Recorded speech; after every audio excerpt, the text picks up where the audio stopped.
ఈ ఎండాకాలం పూట పొద్దుగాల కాకముందుకే అంటే ఎండ వెళ్ళక ముందుకే బువ్వ కూర వండినా టిఫిన్కి ఇట్లా చేసిన అవన్నీ చేసేసరికి ఇక గాబర గాబర అవుతుంది.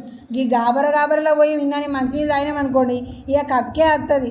అందుకోసం అనే ముందుగా ఏం ప్లాన్ చేసినా తెలిసాను ఇలా పొలగాలు లేవక ముందుకే టిఫిన్ అంతా నేను ఒక్కదాన్నే తినను కదా. వాళ్ళు లేచేసరికి జర బలం ఉండాలని ముందుగా ఐడియాతోనే బువ్వ అనేటప్పుడు జరంతా గంజికి పెట్టి ఇట్లా గంజి అంపుకొని ఇంతంత ఉప్పు ఒక గంటెడంత అన్నం వేసుకొని మంచిగా ఆరామ్స్గా తాగుతుంటే నిజంగా ఇన్స్టెంట్గా బలం అయితే మాత్రం వచ్చేది కూడా మనకు తెలుసాను. ఒక్కొక్క బుక్కకి కలర్ గట్ట ఉంది అనుకుంటున్నారా, అందులో క్యారెట్ కూడా కలిపిన.